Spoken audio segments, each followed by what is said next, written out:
வணக்கம். இன்றைக்கி நம்ம பார்க்க போகிற சமையல் என்னென்னு பார்த்தீங்கன்னா, ஒரு 5 வகையான சட்னி ரெசிபி தான் பார்க்க போகிறோம். ரொம்ப ஈஸியாகவும் இருக்கும், டேஸ்ட்டாகவும் இருக்கும். இட்லி, தோசை, ஊத்தப்பம் எல்லாத்துக்குமே தொட்டு சாப்பிட்லாம், அருமையாக இருக்கும். வாங்க இந்த 5 வகையான சட்னி ரெசிபி எப்படி செய்யலாங்கிறத பார்க்கலாம். ஜார் எடுத்துக்கலாம். 2 டேபிள் ஸ்பூன் பொட்டுக்கடலை சேர்த்துக்கலாம். 1 டீஸ்பூன் சோம்பு, சின்னதாக ஒரு 3 துண்டு பட்டை, இது எல்லாத்தையுமே நைஸாக பொடி பண்ணிக்கலாம். இப்போ அதே மிக்ஸி ஜாரில் ஒரு 4-5 துண்டு இஞ்சி சேர்த்துக்கலாம். காரத்துக்கு தேவையான அளவுக்கு பச்சை மிளகா சேர்த்துக்கலாம். ஒரு 7 பச்சை மிளகா சேர்த்துருக்கேன். உங்களோட காரத்துக்கு தகுந்த மாதிரி சேர்த்துக்கோங்க.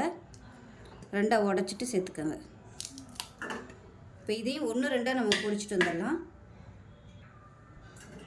இந்த மாதிரி அரைச்சி எடுத்துக்கணும். இப்போ ஒரு குக்கர் எடுத்துக்கலாம். தேவையான அளவுக்கு எண்ணெய் சேர்த்துக்கலாம்.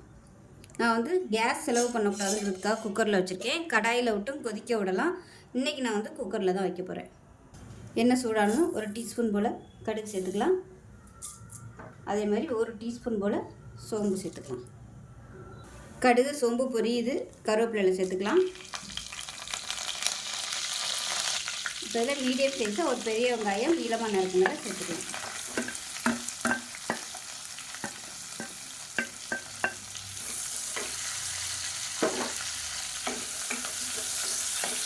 வெங்காயம் வதங்குறதுக்கு உப்பு சேர்த்துக்கலாம்.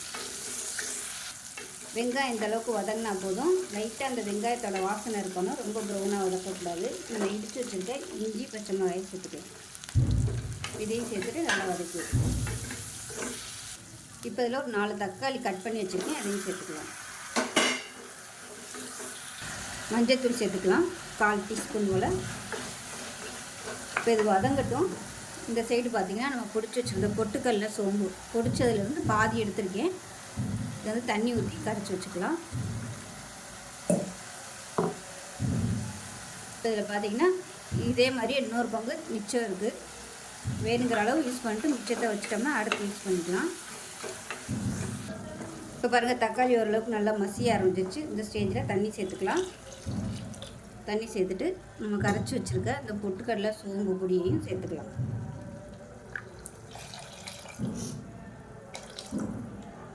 சேர்த்துட்டு கலந்து விட்டுக்கலாம். இது கூடவே கரம் மசாலா 1 டீஸ்பூன் போல் சேர்த்துக்கலாம். காரம் பச்சை மிளகா தான், அதனால் காரத்துக்கு தகுந்த மாதிரி கூடவோ குறைச்சோ சேர்த்துக்கோங்க. இந்த தண்ணியை டேஸ்ட் பண்ணி பார்த்துக்கோங்க.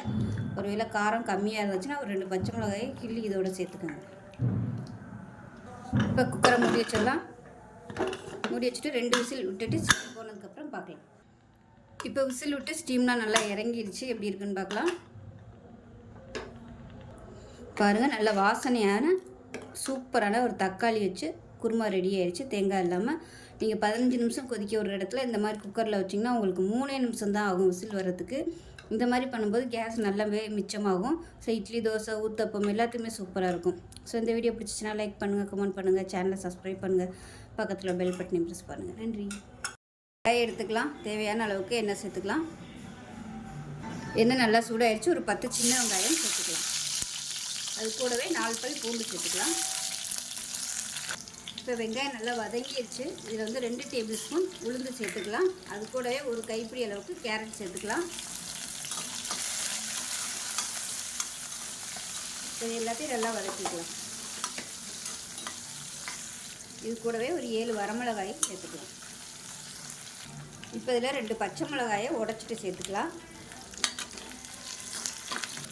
இப்போ இதில் மீடியம் சைஸாக 2 தக்காளி சேர்த்துக்கலாம்.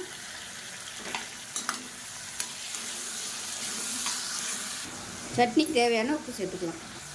இப்போ பாருங்கள், தக்காளி நல்லா வதங்கிடுச்சு. இதில் நல்லா ஒரு 2 டேபிள் ஸ்பூன் அளவுக்கு துருவன தேங்காய் சேர்த்துக்கலாம். அது கூடவே நல்லா ஒரு கைப்பிடி அளவுக்கு மல்லி இலை சேர்த்துக்கலாம்.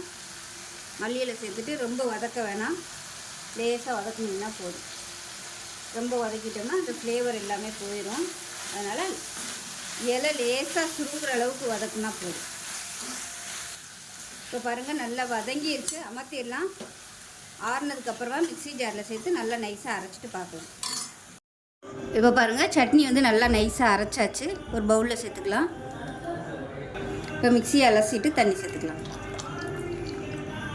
இப்போ நல்லா மிக்ஸ் பண்ணி விட்டுக்கலாம். மிக்ஸ் பண்ணிவிட்டு எப்பயும் போல் கடுகு, உளுந்து, கருவேப்பிலை, பெருங்காயம் போட்டு தாளிச்சிருக்கேன். அதை சேர்த்துக்கலாம் சட்னியில். அவ்வளோதான், சூப்பரான சட்னி ரெடி ஆயிடுச்சு. கேரட் மல்லி சட்னி டேஸ்ட் நல்லா அட்டகாசமாக இருக்கும். ஸோ எப்பயும் போல் ஒரே மாதிரி பண்ணாமல் இது மாதிரி அப்பப்போ டிஃப்ரெண்ட்டாக செஞ்சு பாருங்கள். ஸோ இந்த வீடியோ பிடிச்சிச்சின்னா லைக் பண்ணுங்கள், கமெண்ட் பண்ணுங்கள், சேனலை சப்ஸ்கிரைப் பண்ணுங்கள், பக்கத்தில் பெல் பட்டனை ப்ரெஸ் பண்ணுங்கள். நன்றி. ஒரு கடாயை எடுத்துக்கலாம். தேவையான அளவுக்கு எண்ணெய் சேர்த்துக்கலாம். இப்போ எண்ணெய் நல்லா சூடாயிருச்சு. ஒரு டீஸ்பூன் போல் கடுகு சேர்த்துக்கலாம். கடுகு வெடிக்க ஆரம்பிக்குது. 10 சின்ன வெங்காயம் சேர்த்துக்கலாம். ஒரு பல் பூண்டு சேர்த்துக்கலாம். காரத்துக்கு ஏற்ற மாதிரி வரமிளகா சேர்த்துக்கலாம். 10 வரமிளகா. இது கூடவே கொஞ்சமாக கருவேப்பிலை சேர்த்துக்கலாம். இப்போ இதில் 2 டேபிள் ஸ்பூன் உளுந்து சேர்த்துக்கலாம். இப்போ இதையும் சேர்த்து நல்லா வதக்கிக்கலாம். இப்போ சின்ன துண்டு புளி சேர்த்துக்கலாம். சேர்த்துட்டு மீடியம் சைஸாக ஒரு 3 தக்காளி சேர்த்துக்கலாம். தக்காளி வதங்குறதுக்கு உப்பு சேர்த்துக்கலாம்.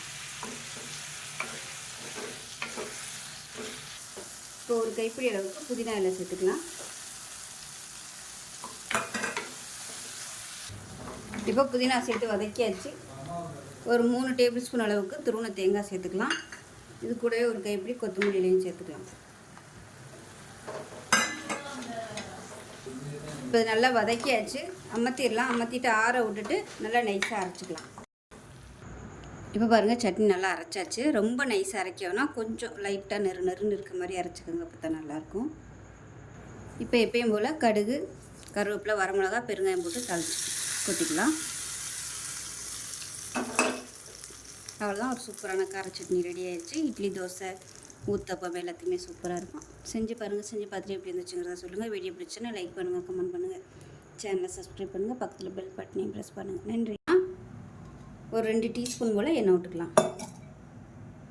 எண்ணெய் நல்லா சூடாயிருச்சு. 1 டேபிள் ஸ்பூன் வர கொத்தமல்லி சேர்த்துக்கலாம். 2 டேபிள் ஸ்பூன் உளுந்து சேர்த்துக்கலாம். 1 டேபிள் ஸ்பூன் கடலைப்பருப்பு சேர்த்துக்கலாம். இப்போ இதை கருக விட்டுறாமல் மீடியமான ஃப்ளேமில் வறுத்துக்கலாம். இது கூடவே 5 துண்டு இஞ்சி சேர்த்துக்கலாம். இப்போ அதில் காரத்துக்கு ஏற்ற மாதிரி 10லேருந்து ஒரு 12 வரமிளகா சேர்த்துக்கலாம்.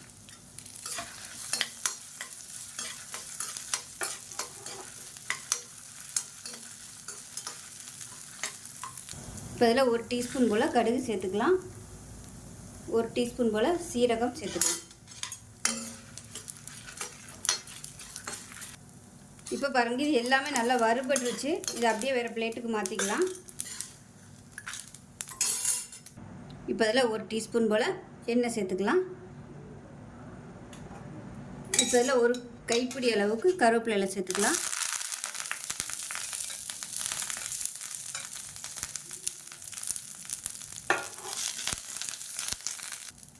கருவேப்பிலை இலை இந்த அளவுக்கு வதங்கினா போதும். இதை எடுத்துடலாம். இப்போ திருப்பி 1 டீஸ்பூன் போல் எண்ணெய் விட்டுக்கலாம். விட்டுட்டு மீடியம் சைஸாக 3 தக்காளி கட் பண்ணி வச்சுருக்கேன், அதை சேர்த்துக்கலாம். தக்காளி வதங்குறதுக்கு உப்பு சேர்த்துக்கலாம். இப்போ பாருங்கள், தக்காளி நல்லா மசிஞ்சு வந்துருச்சு. அமர்த்திடலாம், ஆறட்டும். இப்போ மிக்ஸி ஜார் எடுத்துக்கலாம். இதில் நம்ம வறுத்து வச்சுருந்தா மல்லி, வரமிளகா, உளுந்து எல்லாத்தையுமே இதில் சேர்த்துக்கலாம். ஃபஸ்ட்டு இதை வந்து நம்ம பொடி பண்ணிட்டு வந்துடலாம். இப்போ இந்த அளவுக்கு பொடி பண்ணி எடுத்துகிட்டு வந்துட்டேன். இப்போ நம்ம வதக்கி வச்சுருக்கிற தக்காளியும் இது கூடவே சேர்த்துக்கலாம். கூட சேர்த்துட்டு வறுத்து வச்சுருக்க கருவேப்பிலை இலையும் இது கூடவே சேர்த்துக்கலாம். இப்போ கருவேப்பிலை இலையும் சேர்த்துட்டேன். இப்போ இது எல்லாத்தையுமே அரைச்சிக்கலாம். இப்போ பாருங்கள், சட்னி வந்து நல்லா அரைச்சாச்சு. நான் வந்து கெட்டியாக அரைச்சிருக்கேன். விருப்பப்பட்டால் நீங்கள் தண்ணியாக கூட அரைச்சிக்கலாம். இப்போ அதை ஒரு பவுலில் மாற்றிக்கலாம். இதுக்கு வந்து தாளிக்கணும் அவசியம் இல்லை.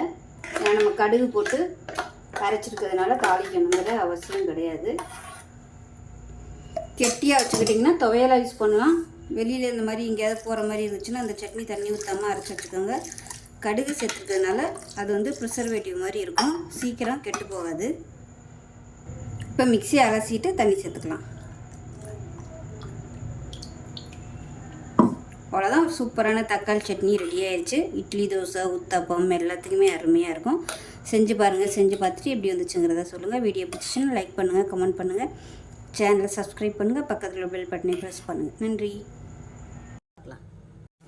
இப்போ ஒரு மிக்ஸி ஜார் எடுத்துக்கலாம்.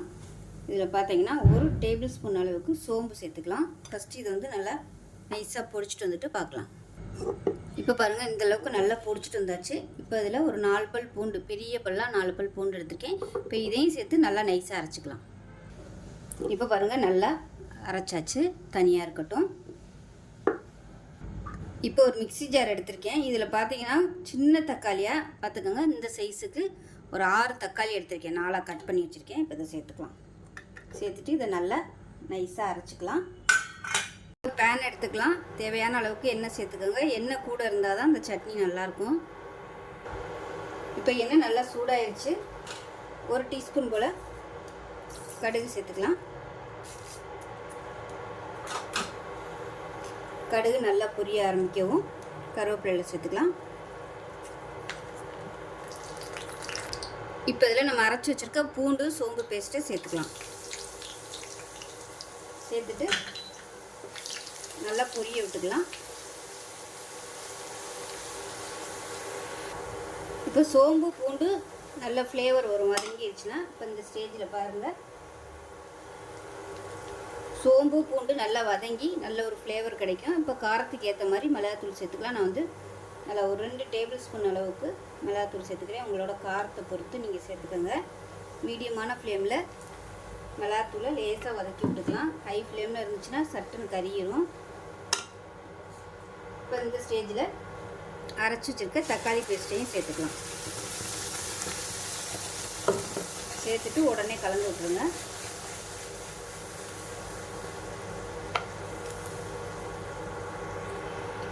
இப்போ மிக்ஸி அலசிட்டு தண்ணி சேர்த்துக்கிறேன். இந்த ஸ்டேஜில் ரொம்ப கவனமாக இருக்கணும். உடனே முகத்தில் அப்படியே தெறிக்க ஆரம்பிக்கும். இப்போ இந்த சட்னிக்கு தேவையான உப்பு சேர்த்துக்கலாம். உப்பு வந்து அரை உப்பாகவே சேர்த்துக்கோங்க. வற்றுனதுக்கு அப்புறமா வற்றலைன்னா உப்பு சேர்த்துக்கலாம்.